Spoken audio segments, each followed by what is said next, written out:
Le professeur, le guide de Nocturne, le seigneur des Dracs ou le marteau du salut.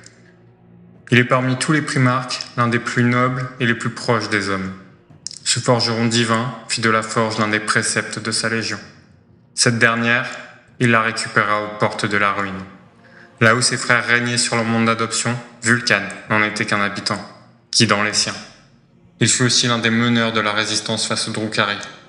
Maître artisan, meneur au grand cœur, il est de ceux qui voulaient être vus en libérateur et non en conquérant. Prodige parmi les prodiges, la grande croisade l'opposa bien souvent à ses valeurs. Mais tout comme l'empereur en son temps, sa légende s'est bâtie à travers ses sacrifices et tout ce qu'il donna pour son peuple et l'humanité. C'est dans une comète flamboyante que la capsule contenant le jeune Vulcain déchira le ciel de Nocturne. Ce monde, inhospitalier, victime de tremblements de terre et d'éruptions volcaniques, était fait de débris rocheux et de montagnes basaltiques. Sa seule richesse résidait dans des minerais précieux.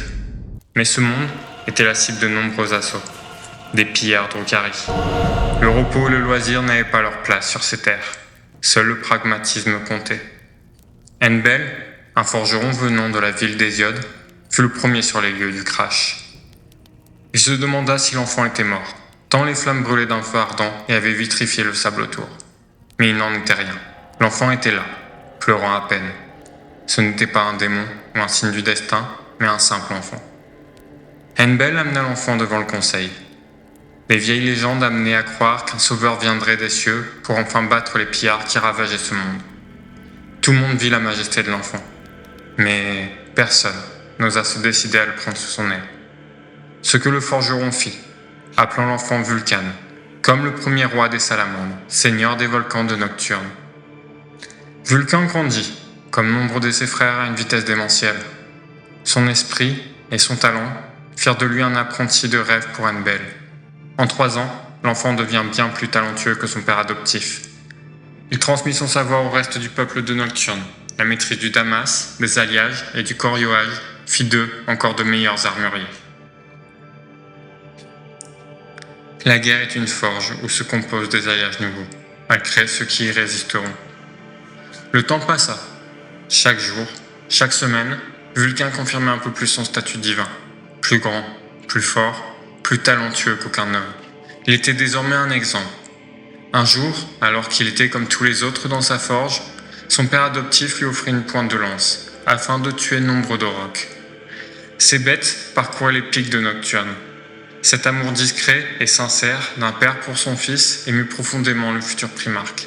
Pourtant, Vulcain commençait malgré tout à se poser des questions sur ses origines, lui qui était si différent du peuple qui l'entourait. Son père, d'abord, ne voulut point changer ce qu'ils avaient. Mais après une étreinte où Vulcain dit à son père adoptif que rien ne changerait, ce dernier l'amena au fond de sa forge. Dans la pénombre, ils déplacèrent une enclume, révélant une trappe et un escalier. Alors que les 2 hommes s'apprêtaient à s'engager dans ce couloir sombre, une peur véritable s'empara de Vulcain. Au moment où une forme se dessinait dans le noir, les corps retentirent. Les Drukhari arrivaient à nouveau.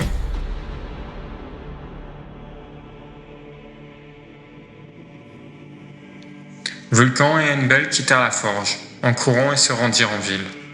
Un ciel de sang surplombait Hésiode, et des nuages ourlés de rouille tourbillonnaient et se percutaient dans le firmament carmin. Des particules de cendres et de fumée se mêlaient à la brise, et une chaleur, prégnante, alourdissait l'air comme une chape de chêne invisible. Henbel expliqua à Vulcain que c'était un présage sanglant, l'arrivée de l'aube infernale. Alors que le futur primarque courait vers un meilleur point de vue, il vit ses Drukhari massacrer les siens et leur bétail. Les bergers nomades tentaient de rejoindre Hésiode. Il ne put se retenir, cela devait cesser. Il courut à la forge pour s'embarrer de 2 marteaux. Son geste convainquit Henbel et de nombreux autres hommes de prendre leurs armes. Devant les portes, l'enfant dit à son père de sceller la trappe. Il ne voulait rien savoir de ce qu'il y avait en dessous. Il était de Nocturne, et son peuple l'entourait pour le combat. Puis il les vit. Enfin, ces sorcières vêtues de cuir, ces xénos aux chevelures tranchantes comme des lames et aux mains armées de 1000 cruautés. Après de courtes négociations qui se soldèrent par les rires des Drukhari, l'un d'eux attaqua Vulcan. Malgré une rapidité démentielle, Ce dernier contra encore plus vite et abattit son marteau sur le pillard, le tuant sur le coup. Après un moment de flottement, les portes explosèrent, vomissant des barges de bataille et des esclavagistes assoiffés de sang. Vulcain, pris par passion de la bataille, en renversa une, puis bondit par-dessus une autre, pour décimer les rangs ennemis. Brisant ses armes dans sa rage, combattant à main nue, il reçut alors un marteau de forge lancé par Enbel, qu'il projeta directement dans le visage du seigneur d'Ocaré. Mais le combat faisait encore rage. Enbel fut en danger, prêt à recevoir le coup fatal, lorsqu'un Nocturnien se sacrifia pour lui. Vulcain put alors le rejoindre et exterminer les dernières sorcières qui n'avaient pas fui. De ce combat, il ne resta qu'une survivante, du côté des assaillants. Mais Vulcain n'avait point l'esprit à l'allégresse. Et c'est ainsi que son père lui révéla le secret. Il venait d'ailleurs, il n'était pas de Vulcain. Son père l'avait trouvé il y a quelques années de cela, et depuis, il grandissait et l'étonnait chaque jour un peu plus. Cet événement provoqua un changement. Les 7 colonies de Nocturne envoyèrent des représentants rendre hommage à celui qui les avait poussés à ne plus se cacher. Une fête fut organisée où les guerriers forgerons purent s'affronter. L'agacement avait pris la place de la peur dans les esprits des suivants et amis de Vulcain. Les chefs, pourtant, semblaient encore se soumettre aux esclavagistes. Vulcain prit alors la tête de quelques guerriers, et avec son père, ils défièrent les chefs de leur crainte, partant pour un lieu d'où venaient les Drukhari. Ils découvrirent un portail qu'ils n'auraient peut-être jamais dû emprunter. Vulcain mena son groupe de chasse à travers et se retrouva aux abords d'une ville nommée Haelindrak, un lieu plongé dans une obscurité véritable, où la lumière n'était qu'une suggestion. Ses tréfonds étaient soumis à une non-lumière contre nature, non pas absence, mais négation active de celle-ci. Là, Vulcain perdit des camarades qui connurent une mort terrible, hurlant alors qu'ils étaient déchiquetés ou entraînés dans des ténèbres vers un destin inimaginable. Durant ce périple, le futur primarque rencontra une créature extrêmement dangereuse, dans une sombre tour servant de bouclier d'ombre. Une mandragore, nommée Kelmdoloak, le chasseur de têtes. Avec 8 de ses compagnons, il affronta ce monstre dans sa tanière. La créature les élimina un à un, décapitant chacun. Mais elle connut la frustration de ne pas obtenir le crâne du primarque. Vulcain fut le seul à survivre, grâce au don de l'empereur. À son retour, ensanglanté et honteux dans son hubris, il scella la porte en la détruisant de ses mains, sachant qu'il ne pouvait la laisser ouverte, sous peine de représailles. Mais il fut hanté par le rire des spectres du crépuscule qui l'avaient suivi jusqu'à Nocturne. Vulcain ne comprit pas tout de suite que ce n'était pas la seule porte sur la planète. Lors des festivités auxquelles Vulcain prenait part, un étranger, puissamment bâti, se présenta aux portes de la ville. Il souhaitait concourir, annonçant qu'il pouvait battre n'importe qui. La foule éclata de rire. Vulcain était indétrônable. Devant ce défi, le fils de Nocturne accepta de se mesurer à l'étranger. Le perdant devrait allégeance au vainqueur. Les défis s'enchaînèrent pendant 8 jours, en force et en adresse. Rien ne séparait les deux concurrents. Soulever une enclume au-dessus de soi, si les gens de Nocturne tenaient 1h30, les deux rivaux tinrent une demi-journée sans fatigue. Il était évident que cet homme était différent. Vulcain le savait. La dernière épreuve devrait apporter les réponses. Forger la meilleure arme et chasser la plus grande salamandre. Celui qui ramènerait le plus gros cadavre l'emporterait. Scrutant les pics, Vulcain choisit le mont Feu de la mort. L'étranger annonça qu'il suivrait son rival, où qu'il aille. Loin des regards de la foule, ils gravirent le volcan à la recherche d'une proie. Le peuple, au loin, aperçut bientôt les éclats des combats sur le pic. Mais alors que Vulcain venait de trouver et d'abattre sa cible, le volcan s'éveilla, provoquant un éboulement qui envoya le primarque dans une crevasse. Il résista, de longues heures, accroché d'une seule main, l'autre tenant son trophée. Alors qu'il allait lâcher prise, l'étranger apparut, tenant un trophée bien plus grand. Vulcain, sachant qu'il allait perdre, refusait d'abandonner. L'étranger utilisa alors le corps de sa salamandre comme un pont, la laissant tomber dans le magma tout en sauvant Vulcain. Les deux surhommes, épuisés, s'allongèrent sur le sol. L'étranger révéla à Vulcain qu'une victoire au prix de la vie de son rival était vide de sens. De retour en ville, Vulcain, lui, fut célébré en héros. Son père adoptif le serra dans une étreinte féroce. Mais au milieu des acclamations, le primarque remarqua l'étranger, impassible et silencieux. L'un des rois tribaux suggéra que le trophée ferait une cape digne du primarque. Vulcan en refusa l'honneur et le tendit à l'étranger. Dans ses yeux, insondables, il décela une approbation, un regard profond, quasi divin. L'homme lui dit alors que l'humilité et le sacrifice allaient de pair, et que Vulcan était tout ce qu'il avait espéré. Intrigué, le futur primarque demanda qui il était. L'étranger se révéla alors, l'empereur de l'humanité. Retirant l'illusion qui le camouflait, les gens de Nocturne tombèrent à genoux devant cette majesté. Bien plus tard, père et fils, retrouvés, conversèrent face au soleil couchant sur le désert, l'un demandant ses origines et l'autre expliquant son destin. Vulcan comprit qu'un avenir l'attendait dans les étoiles, mais l'amertume et la mélancolie le prirent. Il devait quitter sa planète. Son père le rassura. Ses terres rejoindraient l'Imperium et elles seraient désormais protégées. Vulcan découvrit qu'il avait des frères et que son père voyait en lui le plus compatissant de ses fils, celui qui serait le ciment d'une fratrie rassemblant tant de différences. Vulcan ne fut pas immédiatement uni avec sa légion, mais avait combattu et appris aux côtés de l'empereur, menant des contingents détachés d'autres légions. Ces missions avaient constitué un grand honneur, et il s'était découvert beaucoup d'affinités avec les Iron Hands de Ferrus Manius. Mais au cours de ses années de service auprès de l'empereur, lorsqu'il avait quitté Nocturne et combattu auprès de son père, le visage caché par son casque, il avait entendu les gens critiquer la 18e Légion.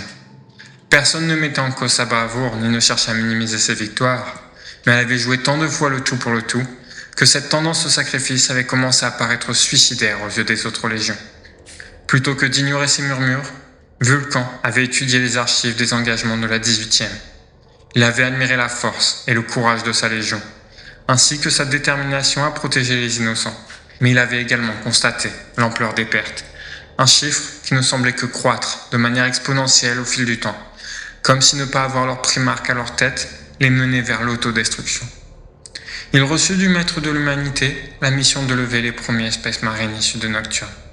Une fois fait, il rejoignit une caverne, sous la surface de Nocturne, servant de forge et où se trouvait un immense engin qui s'étendait tout le long de la grotte. L'avant et l'arrière s'étiraient à travers des ouvertures percées dans la roche et se plongeaient à travers d'autres cavernes tout aussi gigantesques, tout aussi bouillonnantes. Il y retrouva le maître de forge Tekel et l'Ignax Nomus Litan, chargé de transmettre la sagesse des mythes et les traditions de Nocturne. Les nouvelles recrues de Nocturne, avec qui il avait œuvré pour mettre sur pied cette machine, bien qu'il ignorait quand l'empereur le contacterait, pour le prévenir que l'heure de partir dans les étoiles avait sonné, l'Ignax, lui, ne pouvait se retenir d'exprimer des doutes sur le plan de l'empereur. Et si la 18e était vouée à s'éteindre, et que seuls restent les fils de Nocturne, bien qu'y pensant, Vulcan ne pouvait s'accorder à y croire. En parallèle, la 18e Légion vivait une situation très difficile. Elle faisait face à un assaut d'1 million de peaux vertes, dans le secteur récemment intégré de l'Imperium qu'était la division Taras. Les peaux vertes s'étaient abattues sur les systèmes humains dans une série de vaisseaux que l'on ne pouvait décemment qualifier de flotte. Ils s'étaient déployés, en une nuée comme une gangrène, une vague pestilentielle de centaines d'épaves, de carcasses et d'assemblages grossiers, entourant une unique masse centrale de la taille d'un planétoïde. En une année de guerre, le maître de la Légion, Cassian Vogue, n'avait pas été capable de déterminer précisément l'ampleur de la force ennemie. Tout ce qu'il savait était qu'il s'élevait à plus d'1 million d'orques. 1 million contre 19 000 soldats de la 18e. La 18e avait ralenti la progression des orques, sans toutefois pouvoir l'arrêter. Les vagues de vaisseaux peaux vertes et de troupes au sol bafouaient les notions d'honneur, de devoir et de détermination, de bravoure et de sacrifice. Tout ce qui restait à Vaughn, après une année de lutte, était une légion diminuée et un réseau de planètes en feu, abandonnées tel Corcyra, où sur l'unique continent de ce monde, la 18e Légion a affronté un tsunami vert pour sauver les derniers civils afin de se replier sur Sibota, une planète aussi en flammes qu'il fallut évacuer à son tour. Si la 18e devait s'éteindre, elle serait le rempart des civils de ce secteur. En parallèle, Vulcan apprit la situation devant le monument commémorant Anbel, disparu alors que le primarque combattait aux côtés de l'empereur. Là, une lumière jaune étincela et l'énorme silhouette de l'empereur sous la forme de l'étranger s'avança vers lui, à travers les flammes et la cendre. Devant cette vision translucide, Vulcan apprit qu'il devait se rendre vers le système de Taras, et que malgré de grands exploits, la 18e Légion était au bord du gouffre sur le mont d'Antaeum. L'empereur lui demanda de sauver l'ancienne Légion et de forger la véritable 18e. Vulcan retourna à l'intérieur de la forge. À l'avant de l'immense espace ouvert où la machine à laquelle il avait passé tant de temps l'attendait, il s'adressa à ses guerriers, assemblés en rang, leur annonçant que leur attente était terminée et que la grande croisade les attendait. Dans un amphithéâtre, sculpté dans un unique bloc de basalte ininterrompu et homogène, qui avait servi de rassemblement pour les nouveaux membres de cette légion, Vulcan retrouva Raitan, qui lui avoua qu'il considérait que la mission de la 18e Légion de protéger la division Taras était vouée à l'échec, sans la présence du primarque, et qu'il n'y avait aucune garantie qu'ils arriveront à temps. Vulcan refusa de croire à une extinction de ses fils contre les peaux vertes, et espérait de tout cœur qu'il liera les anciens et les nouveaux en une nouvelle force invincible, tel un alliage d'exception. Plus tard, dans les étoiles, entouré de 7 de ses prêteurs, le primarque dans le stratégium de son vaisseau avait pu observer la stratégie de ses fils dans le système, et comment ils ont pu épargner les systèmes habités. Il était clair, face à la situation du système, que l'amorce principale des orques était centrée sur une lune d'assaut. Vulcan put balayer les doutes de ses fils génétiques. Accompagné de 1000 Astartes, il comptait traverser la lune suffisamment profondément afin de placer des charges sismiques et détruire la principale force orques. Vulcan rejoignit le couloir en direction de la baie de lancement tribord du Flaming Truth, où se trouvait l'énorme machine qu'il avait rénovée. Sur Nocturne, qui se révéla être une gigantesque termite, dont la coque cylindrique mesurait 800 mètres de long. Baptisé Lance de Feu, ce termite avait durant les guerres d'unification acquis une grande notoriété lorsque la 18e avait investi les galeries tempétueuses de l'Ethnarchie, les désolations du Caucase perçant ce qui avait semblé impénétrable et jaillissant d'un volcan à proximité d'une ville victorieuse. Un moyen, fidèle à la Légion, d'unir ces deux générations. Propulsé depuis le vaisseau amiral, la termite prit la direction de la lune d'assaut et évita la flottille orque, attirée par les vaisseaux de la Légion. La lance de feu fonça tout droit sur le site d'impact. Vulcan ne put que témoigner d'une profonde fierté en vue de l'épave du vaisseau ayant tenté d'arrimer la lune pendant les précédentes batailles, ses fils ayant donné tout ce qui était possible avant de mourir pendant le combat. La gravité était incohérente, au point que même Vulcan se sentait attiré dans différentes directions. Alertés par l'intrusion, les peaux vertes déferlèrent dans les tunnels et galeries en direction de l'énorme intrus, qui continua à plonger plus profondément, en direction du cœur lointain de la lune d'assaut. Vulcan ouvrit l'écoutille du compartiment du pilote et bondit hors du lance de feu, brandissant 2 armes de sa propre conception. Un énorme pistolet à plasma, lumière de l'enclume, et forgé par la nuit. Une lame énergétique quasiment aussi grande qu'un homme. Vulcan et la cohorte traversèrent la Marne verte, les armes du primarque décimant les Xénos. La termite, elle, continua à creuser vers le fond de la lune d'attaque. Mais alors que le plan continuait, une grande griffe tomba du plafond, comme pour saisir et détruire l'arme de Salamanders. Vulcan, pour l'en empêcher, sauta dessus et tomba nez à nez face à un chef orcs. Et après un court mais violent affrontement, le primarque le transperça. Les Salamanders sortirent de la machine en ruine, et sur ordre de leur primarque, certains foncèrent dans les entrailles de la lune d'assaut pour y placer des charges sismiques, tandis que le primarque et ses derniers fils génétiques affrontaient les peaux vertes. Le chef de guerre orc, gigantesque, réapparut à travers une brèche dans le mur. Son corps était enfermé dans une armure si épaisse qu'on aurait dit que le monstre était vêtu d'un char. Ses mains étaient aussi larges que des griffes énergétiques et il brandissait un marteau tronçonneur monstrueux. Il se précipita vers Vulcan. Au milieu des obus qui ravageaient la salle dans laquelle Space Marine et Peau Verte s'entretuèrent, le pistolet à plasma de Vulcan ne parvint même pas à ralentir le monstre, qui bondit sur la coque en ruine du termite et abattit son arme contre le primarque. Vulcan blessa mortellement l'orque, bien que chaque coup du Xénos lui donna l'impression d'être frappé par un mur mécanique. Il finit par transpercer le cerveau d'orque avec sa lame, avant de lui trancher la tête. Puis il brandit, cette tête affreuse, celle de l'orque, bien haut, provoquant le désarroi chez les peaux vertes. Le combat continua, jusqu'à ce que Ritan et ses hommes le rejoignent, lui et ses guerriers. Le primarque faisait le carnage de 100 hommes et décima les orques, le temps qu'une légion de Thunderhawks les rejoigne. Puis, quand le délai fut terminé, le Thunderhawks, baptisé Œil de la Fournaise, arriva au-dessus du primarque, qui embarqua avec ses derniers guerriers, quittant la lune d'assaut, piégés. Il transmit l'ordre de détonation et les bombes détonèrent, creusant des crevasses à la surface avant que des flammes ne jaillissent des fissures. Puis la lune explosa et se mua en une nuée de météores, vaporisant au passage la flottille orque. La destruction de la lune d'assaut, c'est là le sort des orques, qui n'étaient pas parvenus à vaincre la 18e Légion sur la surface d'Anteum. L'œil de la fournaise surgit au-dessus d'une plaine de lave, fonçant vers le nord en direction du bastion de la 18e, au même moment qu'une contre-attaque pour repousser les orques confinait une partie de la plaine de plus en plus étroite. Vulcan vit 3 légionnaires engager le combat contre les orques avec tant de fureur qu'ils avaient ralenti la progression des Xénos. Un énorme chef, armé d'une pince énergétique massive, se ruait sur eux, assez gros pour écraser les légionnaires déjà harcelés de toutes parts par des peaux vertes.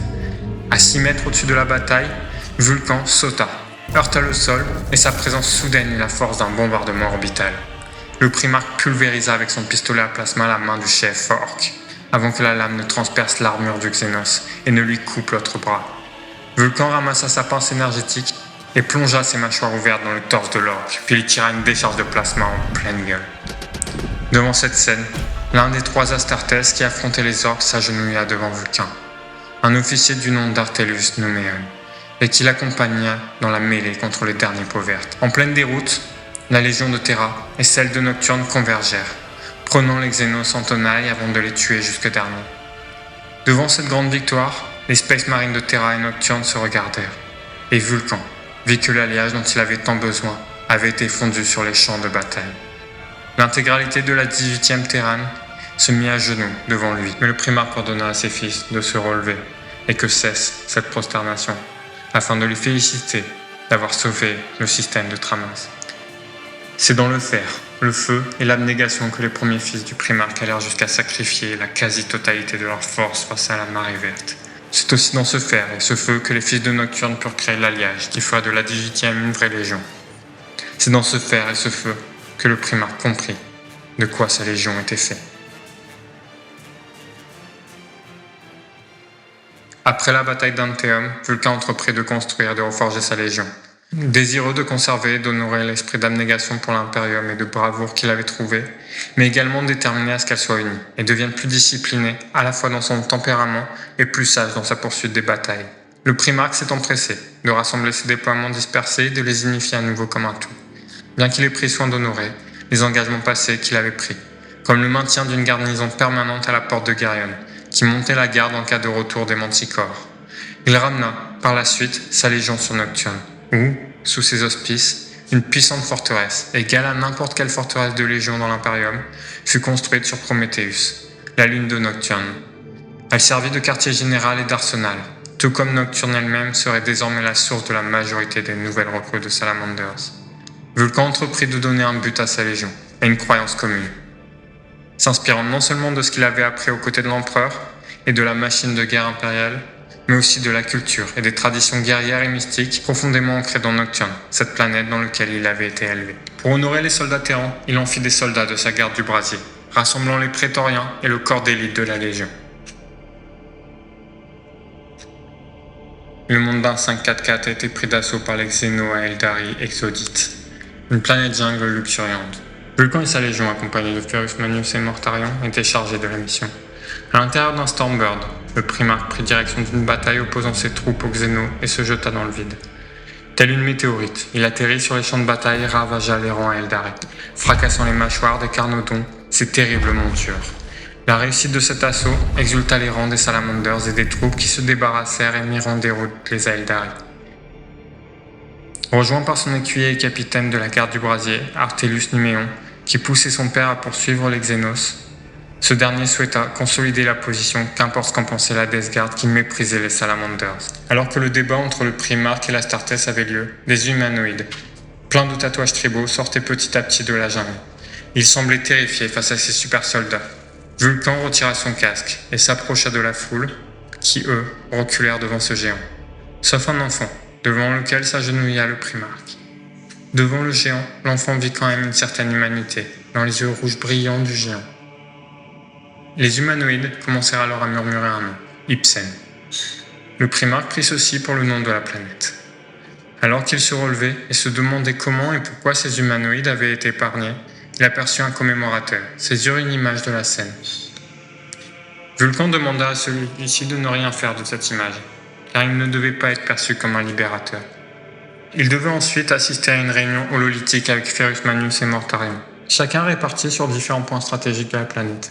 Ils discutèrent de la découverte des Nexus, un groupe de monuments et de dômes de briques cuites qui émergeaient des dunes et qui encerclaient un menhir massif enfoncé dans une dépression naturelle. Les Nexus furent identifiés comme étant la source d'origine des pouvoirs psychiques des exodites. Et 3 se trouvaient sur la surface d'un 544, sur le continent désertique. La grande plaine de glace est le continent tropical du monde. Le primarque des Salamanders profita de la réunion et malgré le conflit clair entre ses frères de leur rappeler que ce secteur était plein de ressources primordiales pour l'Imperium. Il demanda alors au primarque de la Death Guard de ne pas faire de ces terres une plaine stérile et inutilisable, et à Manus d'essayer de faire confiance à son frère. Suite à ce conseil, Numéon informa son primarque de l'emplacement du Nexus de la jungle, que Vulcan ordonna de brûler.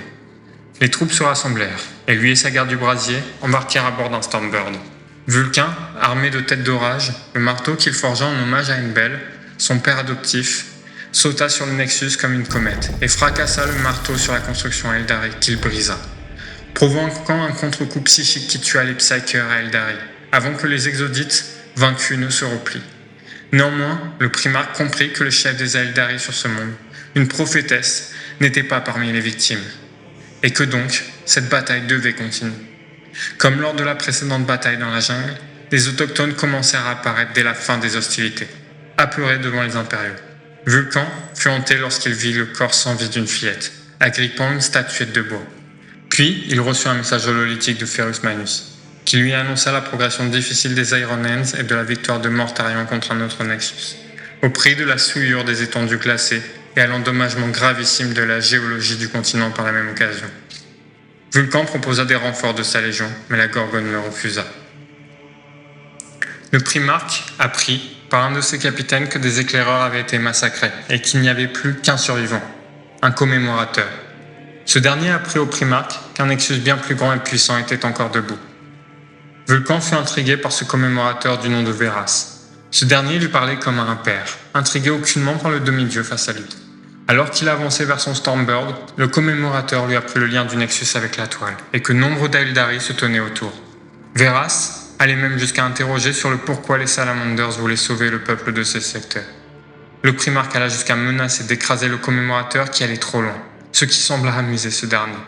Alors que l'entretien continuait, il fut interrompu par l'arrivée de Manus et ses troupes, qui avaient triomphé dans leur secteur.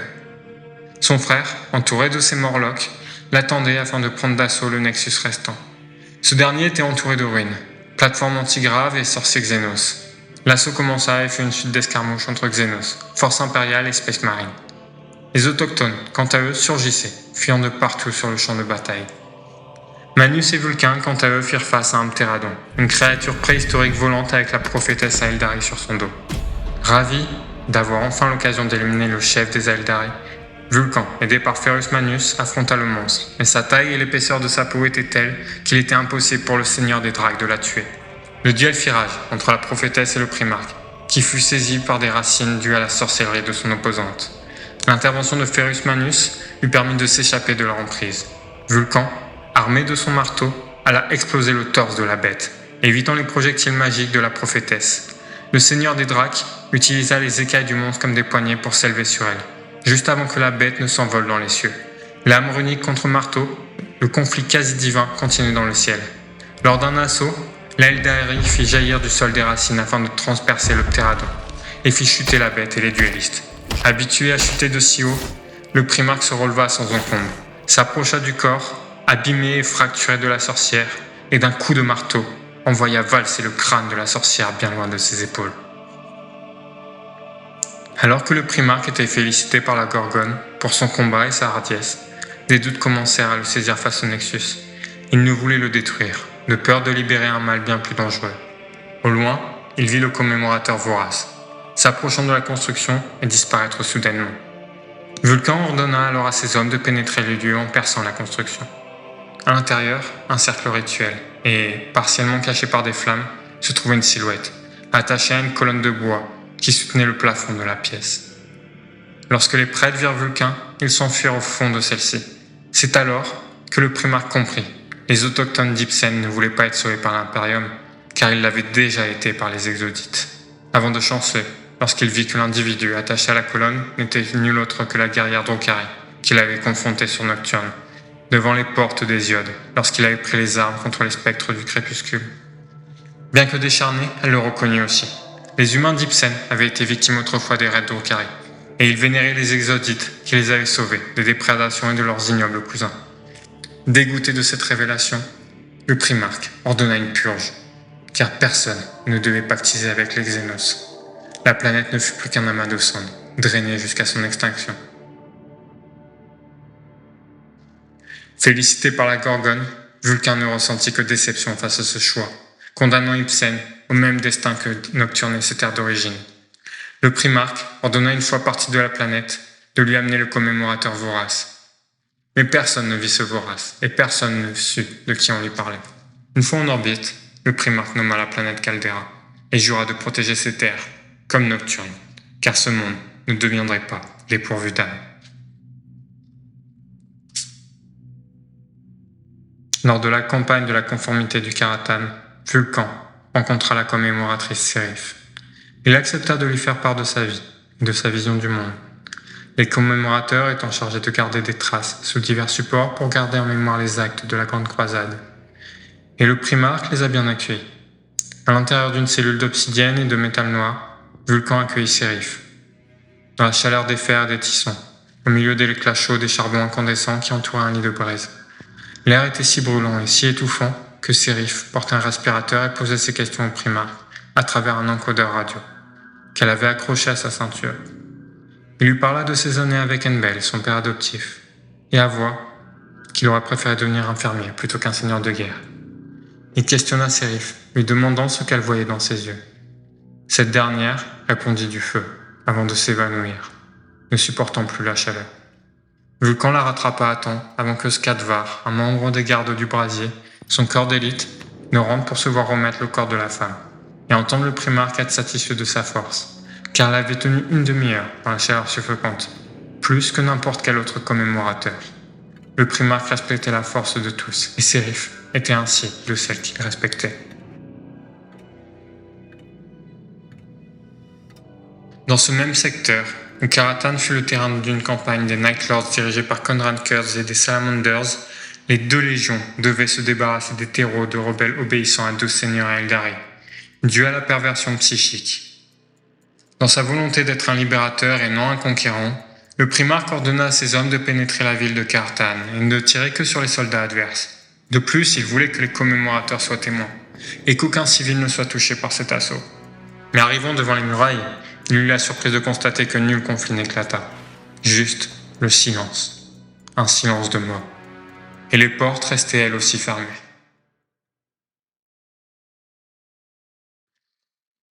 Une fois entré dans la ville, le primarque ne put constater que d'un terrible charnier. Apercevant des soldats dans des baraquements éventrés et écorchés, des bûchers dont les dépouilles brûlaient encore, impossible à identifier d'après leurs vestiges noircis, emplissant l'air de leur fumée grasse. Il vit des édiles empalés sur des pieux, des civils pendus par le cou, se balançant au vent. Vulcan fut écœuré et ordonna à ses pyroclastes d'incendier la cité, afin de ne laisser un tel carnage à la vue de tous. Le seigneur des Dracs contacta son frère, qui lui confirma sa responsabilité dans l'acte de sa légion.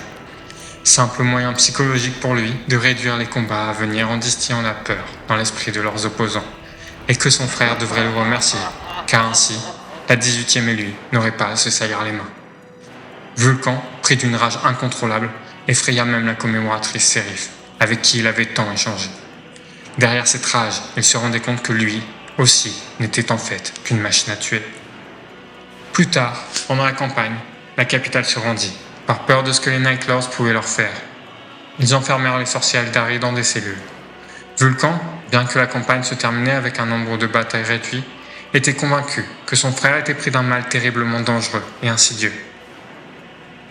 Il informa son écuyer de dire à ses troupes de se préparer au départ. Il devait parler à Rogaldorn et son frère Horus Lupercal de ses inquiétudes concernant Conrad Kurz et les Night Lords. Bien sûr, il s'inquiétait du possible effacement de la Légion et de son frère. Mais il ne pouvait rester indifférent face aux crimes commis par ce dernier. Au même moment, les Eldari réussirent à s'évader et déchaînèrent leur pouvoir de Psyker. La foule, au milieu de la ville, fut prise de folie et de peur face à la situation qui n'avait de cesse de s'aggraver, créant un mouvement de foule qui risquait de tuer des milliers de personnes.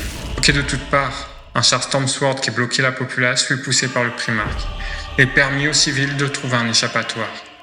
Un grand nombre de Xénos fut tué par les Night Lords en chasse, et Vulcan, pris d'assaut par des survivants, se débarrassa d'eux avec des armes à flammes de son gantelet.